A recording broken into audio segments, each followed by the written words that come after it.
عموماً اس طرح کے کئی جملے ہیں جو فلموں میں بولے جاتے ہیں.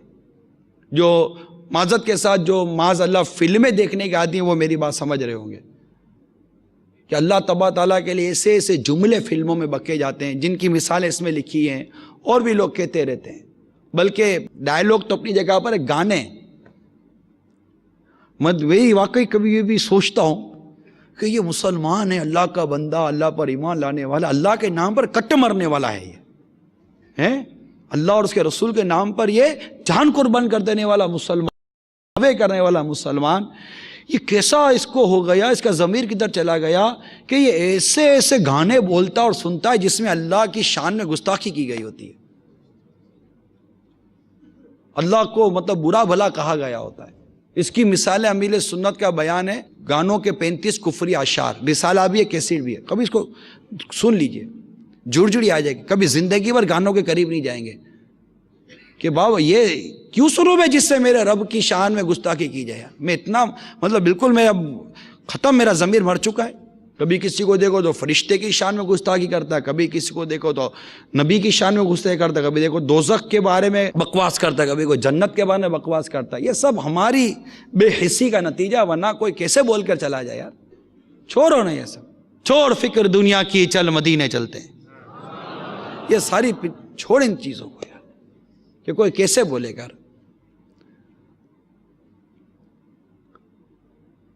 مجھے ایک وہ اس میں رسالے میں ایک شعر لکھا بھی یاد آ رہا تھا، میں ایک آپ کو سمجھانے کے لیے کہ اس طرح کے اشعار سے یہ پتہ چلتا ہے.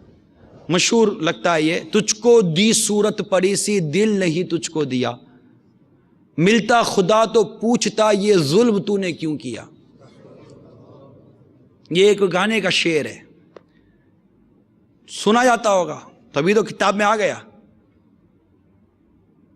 ملتا خدا تو پوچھتا، یہ پوچھنے والا کون؟ میرے خدا کو. یہ ظلم تو نے کیوں کیا. معاذ اللہ، اللہ تعالیٰ کو ظالم کہہ رہا ہے. اب نہ جانے ایسی کتنی بکواسیں گانوں میں، کہ اب بھی سنیں گے گانے، کتنی بکواسیں فلموں کے ڈائلاگ میں، تو اب بھی فلمیں دیکھتے رہیں گے. ارے کیا لت کیا بڑھ گئی ہے دیکھنے کی یار. چھوڑو نا یار، مٹی پاؤ. تو میں مٹی بھی نہ پاؤں، میرے ہاتھ کی مٹی بھی اس پر کیوں جائے یار. اور کام نہیں کروں میں اچھے میں نہیں دیکھنی انشاءاللہ.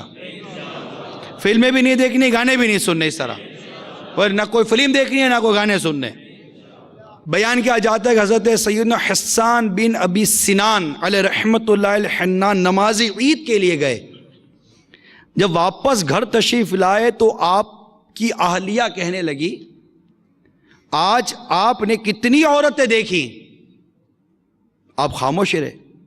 جب اس نے زیادہ اصرار کیا تو آپ نے فرمایا گھر سے نکلنے سے لے کر تمہارے پاس واپس آنے تک میں اپنے پاؤں کے انگوٹھوں کی طرف دیکھتا رہا. سبحان اللہ. بلا ضرورت، بالخصوص بھیڑ کے موقع پر ادھر ادھر دیکھتے ہی نہیں کہ مبادہ، یعنی ایسا نہ ہو کہ شرن جس کی اجازت نہ ہو اس پر نظر پڑ جائے. گزرے ہوئے نیک بندوں کی ایک علامت بیان کرتے حضرت سیدنا داؤد طائی رحمت اللہ تعالیٰ فرمایا نیک لوگ فضول ادھر ادھر دیکھنے کو ناپسند کرتے تھے. حضرت سیدنا فرقد سنجی رحمت اللہ تعالیٰ علیہ فرماتے ہیں منافق جب دیکھتا ہے کہ اسے کوئی آدمی نہیں دیکھ رہا، بڑی توجہ سے سنیے گا، یہ منافق کے بارے میں بیان ہو رہا ہے. اللہ ہمیں نفاق سے بچائے، اللہ ہمیں منافقت سے بچائے. یہ غور سے سن لیجئے یہ کیا میں بیان کرنے جا رہا ہوں. فرماتے ہیں منافق جب دیکھتا ہے کہ اسے کوئی آدمی نہیں دیکھ رہا تو وہ گناہ کر ڈالتا ہے. افسوس کہ وہ اس بات کا تو خیال رکھتا ہے کہ لوگ اسے نہ دیکھیں، مگر اللہ عز و جل دیکھ رہا ہے، اس بات کا لحاظ نہیں کرتا. چپ کے لوگوں سے کیے جس کے گناہ وہ خبردار ہے کیا ہونا ہے. تو ہمیں حضرت حسان بن سنان رحمت اللہ تعالیٰ علیہ کی ادا پتہ چلی. کتنا پیارا نسخہ ہے. کون کون نیت کرتا ہے کہ اپنی نگاہیں نیچی کر کے چلے گا؟ نظریں نیچی رکھیں گے. آنکھ اٹھتی تو میں جھنجھلا کے پلک سی لیتا، دل بگڑتا تو میں گھبرا کے سنبھالا کرتا. اس آنکھوں کی حفاظت کے لیے اب جیسے ظاہر ہے آپ کام کاج پہ جائیں گے، کوئی کاروبار نوکری وغیرہ تو کوئی چھوڑے گا نہیں. اب ایسے حالات میں آنکھوں کی نیچی رکھنے کی مشق کرنے کے لیے اپنے گھر میں آنکھیں نیچی رکھیں. ابھی سے ذہن بنا لیں کہ آنکھیں میں نیچی رکھوں گا. کچھ دیر آنکھیں بند کرنے کی نیت کر لیں کہ کچھ دیر میں آنکھیں بند کر کے بیٹھا رہوں گا، اور آنکھیں بند کر کے بھی فضول نہیں، ایسے ہی نہیں، آنکھیں بند کر کے آخرت کے بارے میں سوچوں گا، میرا ایمان سلامت جائے گا نہیں جائے گا اس پر غور کروں گا، اپنے گناہوں کو یاد کروں گا. کیا عجب کہ ندامت سے آنسو بہہ جائیں کہ ایک آنکھ والا آدمی جس کی حکایت ہم نے شروع میں سنی، اس کی ندامت کیسی تھی کہ اس نے آنکھ نکال کے باہر پھینک دی، اور اس کی ندامت کا نتیجہ دیکھیے کہ مستجاب الدعوات بن گیا. اللہ سے دعا کہ اللہ نے اس کی دعا ایسی سنی، ایسی قبول فرمائی، آسمان سے می برسنے لگا. تو ندامت لانے کی کوشش کروں گا، غور کرتا رہوں گا، اللہ کی نافرمانی جو کہ اس پر غور کروں گا، اللہ نے جو نعمت دی اس پر غور کروں گا، اور اس نعمت کو میں نے جہاں اللہ کی نافرمانی میں صرف کیا اس پر ندامت لاؤں گا، رجوع لاؤں گا، اللہ سے معافی مانگوں گا، نیت کروں گا کہ یا اللہ آئندہ نہیں کروں گا. پھر کبھی جنت کا تصور کرے، جہنم کا تصور کرے کہ اللہ نہ کرے میرا رب ناراض ہو گیا، رسول پاک روٹ گئے، میں جہنم میں چلا گیا تو کیا بنے. یوں بس ڈراتا رہے، کچھ سہمتا رہے، اور نظریں نیچی رکھنے کی عادت رکھے، نظر بند کرنے کی عادت رکھے. تھوڑی دیر کے لیے اپنی مشق کرتا رہے. کہیں ایسے 2-4 اسلامی بھائی آپس کے انڈرسٹینڈنگ کے بیٹھے ہیں تو آنکھیں بند کر آپس میں نظریں جیچی کر بات کر رہا ہے، لکھ کر بات کر رہا ہے کہ زبان کی بھی حفاظت کرنی ہے، نظر کی بھی حفاظت کرنی ہے. ہم جانتے نہیں ہیں نا کہ ہماری نظر اللہ کو ناراض کر جاتی ہے، ہماری زبان اللہ کو ناراض کر جاتی ہے.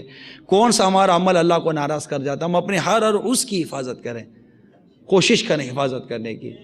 امیر اہل سنت بڑا سبق آموز شعر لکھتے ہیں، عاجزی فرما رہے ہیں.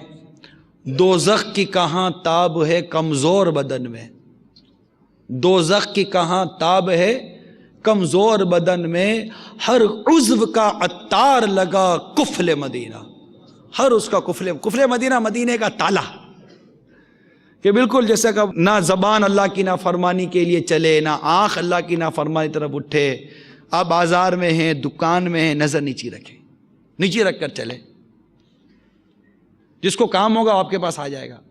عموماً اس طرح کا کلچر ہوتا نہیں، اوے یوں، یہ تو پھر انداز بھی عجیب و غریب ہوتا ہے. ایسے تو صحبت سے بچنا چاہیے. جس کو ملنا ہوگا ہمارے قریب آ جائے گا، بات کرے گا. اب پتہ ہے کہ میں یہ نظر اٹھاؤں گا تو میری نظر، جو بازاروں کا حال ہے سب جانتے ہیں، جو دکانوں کا حال ہے سب جانتے ہیں. اب پتہ ہے کہ اٹھے گی نظر تو بہت کم چانس ہے کہ یہ بد نگاہی کر بغیر لوٹے گی. امیل سنت تو اخبار پڑھنے کو پسند نہیں کرتے. امیل سنت اخبار پڑھنے کو پسند نہیں. اب اخبار میں کیا نہیں ہوتا؟ جو اخبار عورتوں کی تصویریں چھاپتے ہیں ان کے بارے میں کہہ رہا ہوں کہ کیا ایسا اخبار پڑھنے سے آدمی بدنگاہی سے بچ جائے گا؟ ہم اس وقت فرماتے ہیں کہ فی زمانہ کوئی ولی اخبار پڑھے، جن اخباروں میں یہ ساری چیزیں ہوتی ہیں، کوئی ولی اخبار پڑھے اور پھر اپنی ولایت کو بچا کر لے آئے، مجھے نہیں لگتا اپنی ولایت ضائع کر دے گا بد نگاہیاں کر کے، اور یہ جھوٹی خبریں، غیبت، چگلیاں، یہ سب کچھ کر آ کر. نظر سے بھی تو غیبت ہوتی ہے نا، اشارے سے. آنکھ کی حفاظت کی عادت نہیں ہو تو آنکھ غیبت کرے گی. آنکھ سے غیبت کریں گے، ہاتھ سے اشارہ کریں گے. بات سمجھ رہے نا؟ اب یہ غیبت ہی کی. اب اس کو پتہ چلے گا میرے کو اس نے یوں کیا اور آنکھ سے میرے بارے میں اشارہ کیا تو وہ خوش تو ہوگا نہیں. یہ بھی غیبت کی مثال ہے. تو ہاتھ کو بھی بچانا ہے، زبان کو بچانا ہے، آنکھ کو بچانا ہے، اور انشاءاللہ اس کو بچانے کے لیے مدنی قافلوں میں سفر کر جاؤ. اس قافلے میں جا رہا ہوں کہ میرا رب مجھ سے راضی ہو جائے. بس میں اللہ کے نام پر جا رہا ہوں، اللہ کی رضا کے لیے جا رہا ہوں. میری بگڑی بن جائے، میرے کام سنور جائیں، میرے قرضے اتر جائیں، یہ ساری نیتیں بھی لے کر جائیں، لیکن سب سے بنیادی نیت یہ ہے کہ میرا رب مجھ سے راضی ہو جائے. میرا رب، بس میں نے رب کو بہت ناراض کیا ہے، میں نے بہت رب کی نافرمانی کی ہے. چلو 3 دن قافلے میں سفر کرتا ہوں، اپنے رب کو راضی کروں گا. کون کون نیت کرتا ہے؟ ہمت کریں ماشاءاللہ، اور ہمت کریں، مزید ذہن بنائے کہ انشاءاللہ میں مدنی قافلے میں ضرور سفر کروں گا۔ ہمارے مفتی فاروق رحمۃ اللہ تعالیٰ علیہ کی بڑی پیاری ادا یاد آ رہی ہے، نگاہوں کی حفاظت کی۔ مفتی فاروق رحمۃ اللہ تعالیٰ علیہ کو دیکھا کہ آپ موٹر سائیکل آپ چلاتے تھے، پھر آپ نے موٹر سائیکل چلانی ترک کر دی۔ معلومات ہوئی تو پتہ چلا کہ آپ نے موٹر سائیکل اس لیے چلانی ترک کر دی، پھر بیچ دی، کہ فرماتے ہیں کہ موٹر سائیکل چلاتے یا ڈرائیونگ کرتے ہوئے آنکھوں کو بد نگاہی سے کیسے بچائے، تو باپ سامنے دیکھے گا ورنہ تو مار دے گا۔ یہ ان کا تقویٰ تھا، ان کی احتیاط تھی، ان کا خوف خدا تھا۔ بس وہ ایک واقعہ ہوا کہ مفتی فاروق رحمۃ اللہ تعالیٰ علیہ نے بد نگاہی سے بچتے ہوئے ڈرائیونگ چھوڑ دی اور موٹر سائیکل بیچ دی۔ اس کے بعد آج تک کبھی سنا نہیں ہے کہ یہ عمل کسی اور نے بھی کیا ہو، یہ بس یہ کر گئے۔ ہم گاڑی میں بیٹھے ہیں، موٹر سائیکل پہ بیٹھے ہیں یا بس میں بیٹھے ہیں،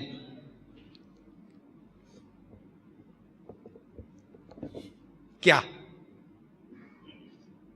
اس میں کہاں نظر پڑے؟ اتنی آزاد نظر ہوگی تو پھر تو کچھ کا کچھ ہی کر کے آئے گی نا۔ تو اس لیے کہ نظر سنبھالنے کی مشق کریں، نظر سنبھالنے کی کیا کرنی ہے؟ مشق کرنی ہے، پریکٹس کرنی ہے۔ اس کے لیے میں آپ کو کہہ رہا ہوں قافلے میں سفر کر لو انشاءاللہ۔ اللہ تعالیٰ ہم سب کو عمل کی توفیق عطا فرمائے، آمین بجاہ النبی الامین صلی اللہ تعالی علیہ وآلہ وسلم۔